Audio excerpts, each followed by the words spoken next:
Radio Salvetat, 102.5, 106.6, la radio des Hauts-Cantons. Bonjour à toutes et à tous. À table revient, à table 3e édition, pour le plus grand bonheur de chacun d'entre nous et surtout pour nous. Donc, je vous rappelle le concept d'à table.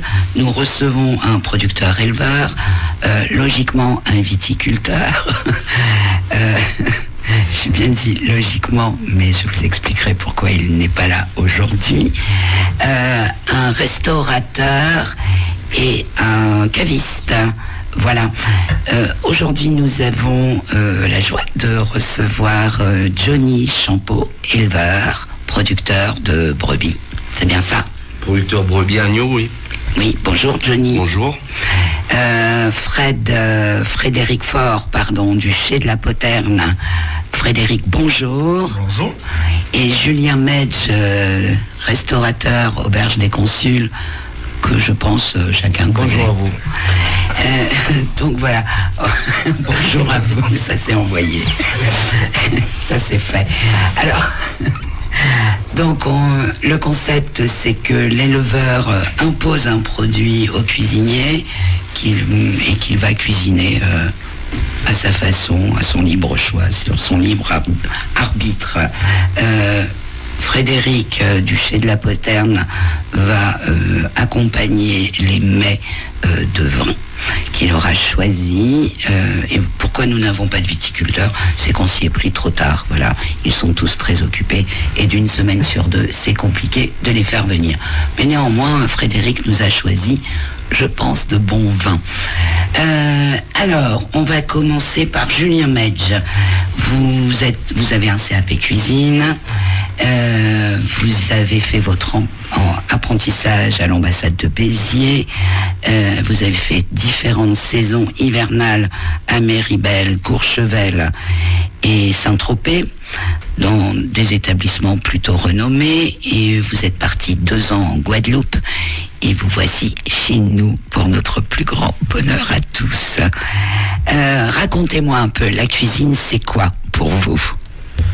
La cuisine, c'est déjà une passion, c'est l'amour de faire plaisir aux gens et de choisir les bons produits, et puis un travail de tous les jours. Oui, parce qu'il ne faut pas l'oublier, c'est un travail, c'est du travail. Vous êtes tombé dedans. Comment ça s'est passé? Déjà tout petit, à la ferme, là, à Moulin-Mage, ma grand-mère m'apprenait à cuire les volailles, au potager, ramasser les choux, les pois. Donc déjà tout petit, j'étais entraîné à la cuisine, que je n'ai jamais quitté.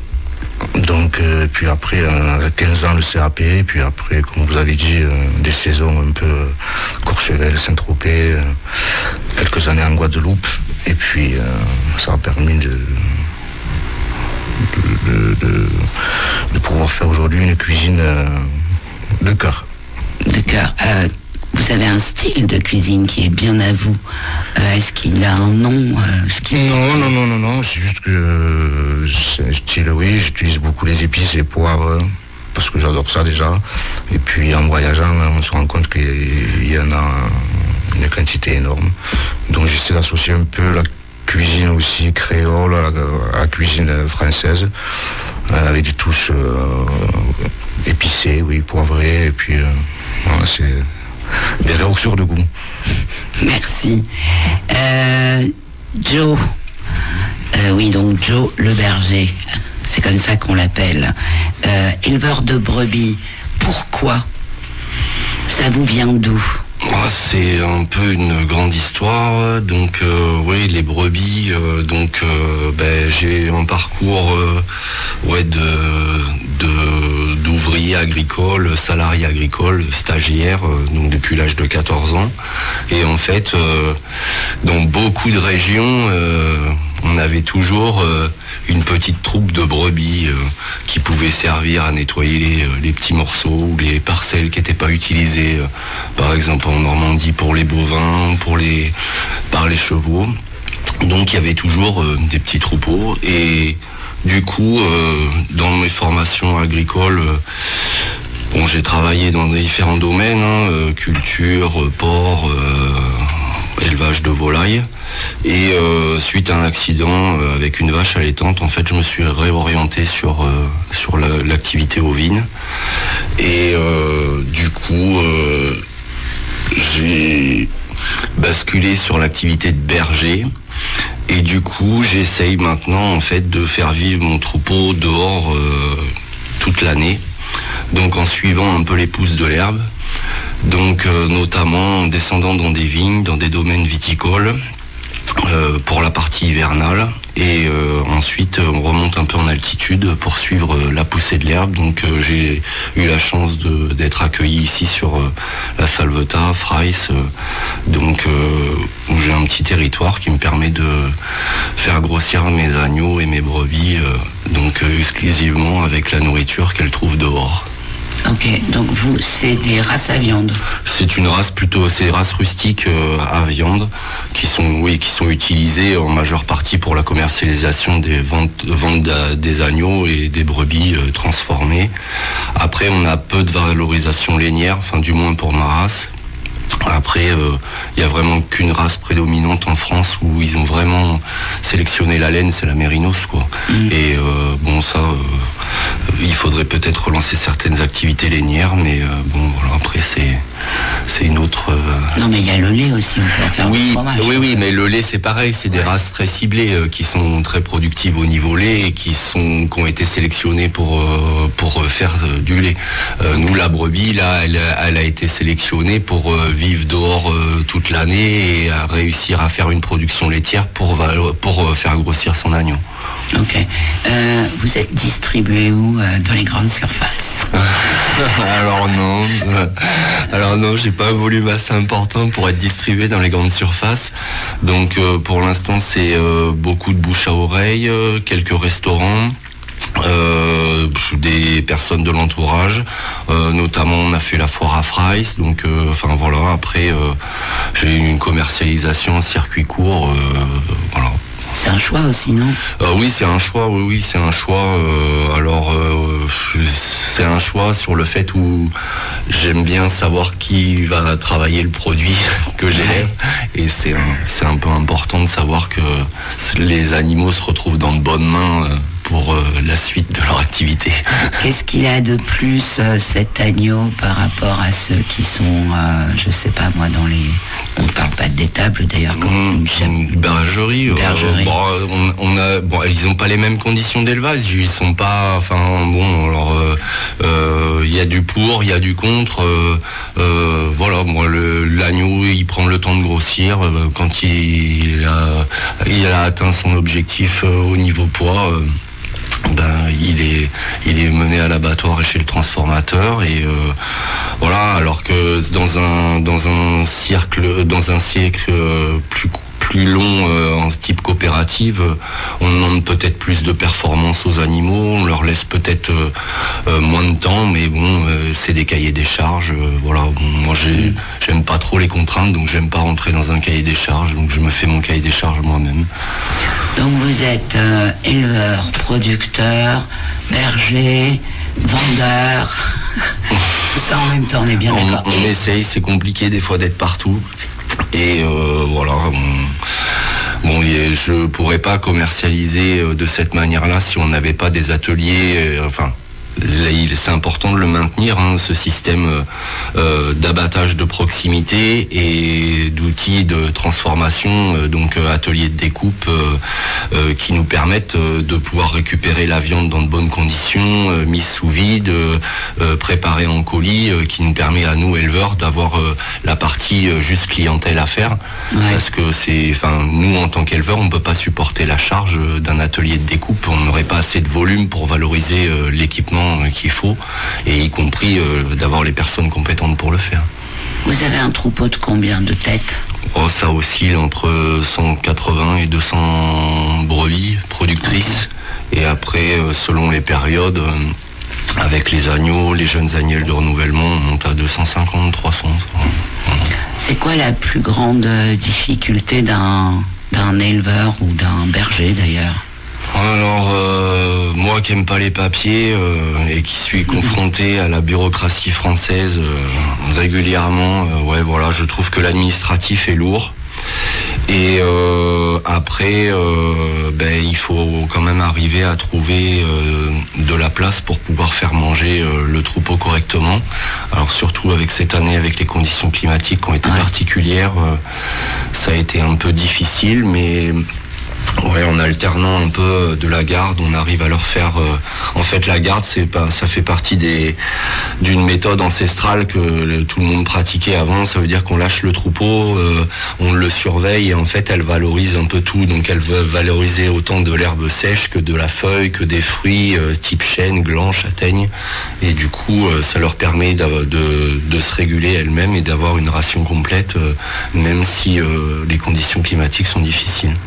Et du coup, vous devez changer de lieu régulièrement. Oui, on doit changer de lieu. On adapte des parcours en fait, et sur ce parcours, elles partent. Elles commencent par un peu d'herbe, un peu de feuilles. Elles vont sous les chênes. Elles passent par un point d'abreuvement, de sel, de minéral, et on répète l'opération souvent un peu tôt le matin et après tard le soir, de manière à ce qu'elles puissent avoir l'estomac plein. Mais ça veut dire que vous êtes obligé de, entre guillemets, de signer des contrats en amont avec des gens qui ont des pâturages, ou vous pouvez vous balader là comme vous voulez? Alors non, il y a des... Alors sur certaines zones en montagne, les éleveurs ont des conventions, ou les groupements pastoraux ont des conventions avec des communes ou des propriétaires privés qui leur mettent à disposition la montagne via un loyer, de l'entretien, des choses comme ça. Moi là, j'ai une partie qui m'est louée par l'AFP de Freyss, et après ici il y a quand même des gens qui font des stocks et qui du coup ont leur exploitation un peu éloignée et du coup ne ramènent pas d'animaux sur les pâtures, donc ils nous laissent à disposition les terrains après la constitution des stocks. Il y a quand même donc une solidarité entre éleveurs. Oui. Après, il y a une solidarité entre éleveurs, entre propriétaires, parce que les gens qui n'ont plus forcément beaucoup d'animaux, le fait qu'il y ait de la pâture, ça permet d'entretenir la prairie naturelle, de la fumer, de maintenir la pression pour pas que la végétation reprenne le dessus. Donc voilà, c'est un peu du gagnant-gagnant. Ok. Merci Johnny Champeau. Qu'est-ce que vous avez imposé comme produit à Julien Medge aujourd'hui? Alors nous avons imposé la souris d'agneau. Oh, c'est pas le plus vilain des morceaux, j'ai envie de vous dire. Julien, juste une petite question. Vous avez reçu des distinctions cette année? Oui. Lesquelles? On a pris une toque tableau gourmand de Goemio. Ouais, c'est pas mal ça, hein? Oui, on est content, c'est une satisfaction. Ouais, c'est la reconnaissance. C'est une reconnaissance aussi de travail. Du travail depuis quelques années. Qu'est-ce qu'on fait? On mange et on passera à vous. Ah non, on va déguster une souris d'agneau de Johnny Champeau, faite par Julien Medge. Et on va associer quoi, Fred, à ces merveilleux mets? On va associer du domaine de Caragui, je présenterai peut-être tout à l'heure. Ouais. Donc on va partir sur des corbières et voilà, puisque pour une souris d'agneau, il est bien d'accompagner quand même avec un vin qui est à la fois du caractère, mais qui n'est pas des tanins non plus trop soutenus, qui soit plutôt souple, donc et de la matière. Donc voilà, on a sélectionné ce petit vin, puis vous déciderez de savoir si c'était bien ou pas. Ok. Écoutez, pendant qu'on va déguster, on va vous diffuser une petite musique. Ce sera quoi, Vincent? Ce sera Tracy Chapman, Fast Car. Ça a été choisi par qui? Tout le monde. Par l'intégralité des convives. Ok. Merci à tous. Bye bye, à tout à l'heure. Radio Salvetat, 102.5, 106.6, la radio des Hauts-Cantons. Allez, nous revoilà avec l'émission À table. Nous avons donc devant nous une souris d'agneau. Et je pense que Julien va nous décrire un petit peu notre plat, s'il vous plaît. Oui, elle a été braisée dans un beurre noisette, avec du romarin, un peu d'oignon, d'ail. Une fois braisée, j'avais préparé la veille un petit jus de carcasse de bœuf, style de fumée pendant 20-25 minutes avec des carottes, bouquet garni. mixé, ça m'a fait un fond. Et j'ai mouillé ma souris avec ce fond et un peu de miel de Haut-Languedoc. Que l'on sent lointain, mais que l'on sent quand même, et surtout qui parfume merveilleusement le plat. Voilà, avec le romarin, ça s'associe bien. Quelques feuilles de blette parce que c'est la saison et voilà. Et quelques pommes de terre. Oui, quand même. quelques pommes de terre. Pas de cèpe, c'est bizarre. Non, pas de cèpe. On va pas dire pourquoi. Non, je suis vilaine, j'ai horreur des cèpes, donc j'ai demandé à Julien, enfin des champignons en général, comme ça vous connaîtrez ma vie. Et donc je lui ai demandé de ne surtout pas mettre de champignons. Voilà.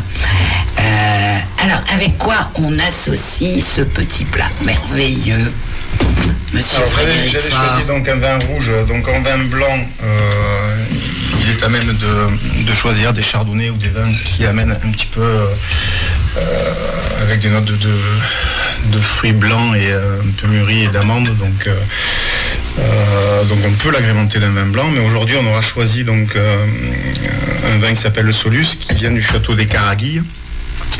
Alors le château de Caraguilles, pour faire très vite, c'est un domaine qui est à Saint-Laurent de Caberis, donc il est dans l'Aude. Donc il fait, alors c'est un grand domaine qui a 135 hectares, donc ils ont plusieurs appellations, mais ils ont surtout cette appellation de ce vin que l'on va goûter, qui est l'appellation Corbière-Boutenac, donc qui sont les meilleures terres pour produire du Corbière.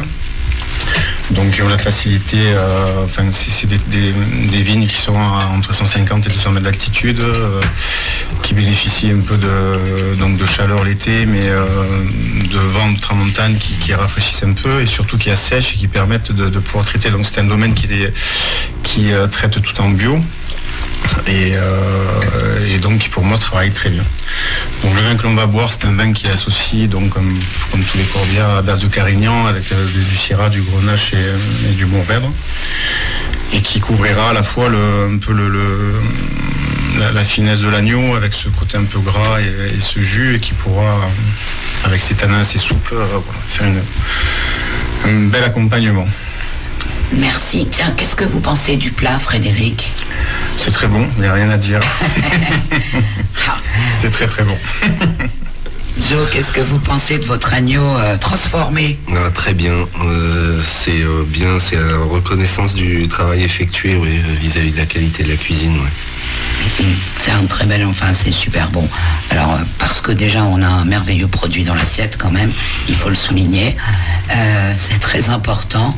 Et de deux, parce que c'est fait par Julien Metz. Évidemment, il nous surprend toujours et encore.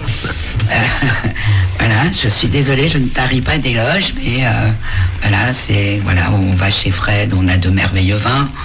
Chez Frédéric Faure, pardon. Chez de la Poterne, on est toujours bien servi. Moi, je sais que j'y vais, je lui donne mon menu du jour et je lui dis, voilà, qu'est-ce que je bois avec ça? Et jusque-là, il ne s'est jamais trompé sur les bouteilles que j'ai pu prendre et déguster. Johnny, Jean-Paul, c'est pas la première fois que je vous prends de l'agneau et c'est toujours très bon. Vincent, qu'est-ce que vous pensez du plat? Puisque vous dégustez aussi comme nous. Oui, c'est très bon, c'est très goûtu, j'adore. Et franchement, c'est pas trop fort, hein, pour ceux qui ont peur du, comment dit-on, de cet aspect fort de l'agneau. Vraiment. Alors pourquoi d'ailleurs? Alors pourquoi d'ailleurs? Alors peut-être que c'est une partie d'alimentation qui fait que l'animal se régule vis-à-vis de certaines plantes et qui fait qu'on a une tendresse de viande et de goût particulier. Merci. Tendresse ou tendreté d'ailleurs, comment? Tendresse ou tendreté, les deux peuvent être utilisés, je crois. Ok. Justement, alors, un agneau, à quel âge il est à maturité? Alors, on estime. On estime. Alors, il y a plusieurs catégories d'agneaux parce que l'agneau de lait, donc c'est des animaux qui sont consommés très petits, donc qui font maximum 10-12 kilos de carcasse Donc ça, c'est l'appellation agneau de lait. Et après, on a des agneaux qui varient en poids, en âge d'abattage de 3 mois et demi à 6 mois et demi. Et qui peuvent pousser des fois jusqu'à 8 mois sur ce qu'on appelle les chatrons, donc qui peuvent être des mâles castrés qui restent au troupeau, et en fait on attend qu'ils soient juste prêts pour les passer en commercialisation. Là, on a un animal qui a quel âge dans l'assiette? Là, c'est des animaux qui sont nés au printemps dernier, donc fin de Misbah, avril. Donc oui, c'était des animaux qui avaient 6 mois et qui ont passé en fait la période difficile quand même dehors, et qui ont été abattus dans des bonnes conditions, et qui nous ont bien donné une bonne satisfaction culinaire. Exactement. Alors, justement, entre-temps, pendant que vous parliez, j'ai demandé à Frédéric de me servir un verre de vin rouge. C'est Divan. Dessus, c'est rond, c'est un peu gras. J'adore.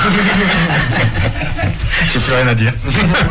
Ah si, parce que moi, j'ai pas les mots techniques. Voilà, j'ai pas les mots techniques. Vous avez pas goûté, vous, Julien, Pas encore, mais je le connais très bien, et d'ailleurs, je l'ai mis à ma prochaine carte.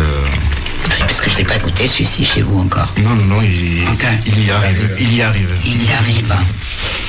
Vous allez l'associer à quoi? Avec l'agneau de Joe. Parfait. Pas de souci. Si au moins ça a permis une rencontre, c'est merveilleux. Qu'est-ce qu'on peut ajouter? Allez, Vincent, un petit mot. Moi, j'aimerais bien goûter le rouge, justement. Donnez-nous votre verre, Vincent, bien sûr. La mousse, là, je sens plus l'acidité, je suis sûr. Merci. Il va. Mais moi, ça me plaît quand même, c'est bon. Vous, Johnny, vous pensez quoi du rouge?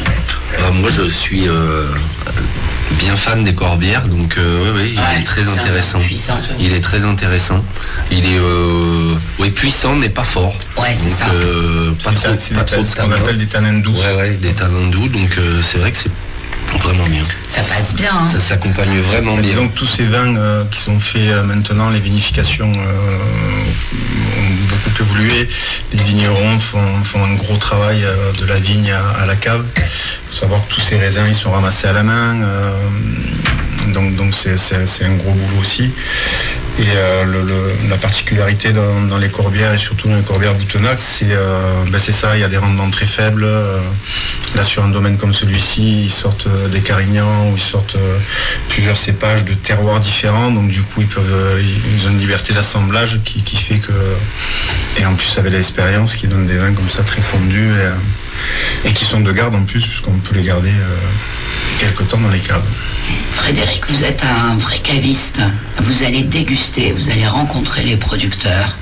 Oui. Nous, il faut qu'on découvre tout le temps. Il faut que l'hiver, puisque l'été on a moins le temps, mais l'hiver on va beaucoup rencontrer les vignerons qui nous amènent dans leur cave, dans leur vigne, et qui vous racontent leur histoire, et qui nous transmettent un peu leur savoir, et qui nous permettent à nous après de pouvoir vendre leur vin et de savoir en parler. Voilà. Donc c'est vrai que c'est souvent de très belles rencontres. Ouais. Je confirme, je l'ai déjà eu fait, c'était fort sympathique. Qu'est-ce qu'on peut ajouter d'autre, messieurs? Bon appétit. Bon appétit. Bon écoutez, je sais pas, je vous souhaite à tous un bon appétit, justement. Belle journée, plein de bonnes choses pour les jours à venir et les mois à venir. Et c'est un grand moment de bonheur que de partager la table avec vous. Merci à tous d'avoir répondu présent, et très belle journée. Merci à tous, bye bye. Merci, au revoir. Radio Salvetat, 102.5, 106.6, la radio des Hauts-Cantons.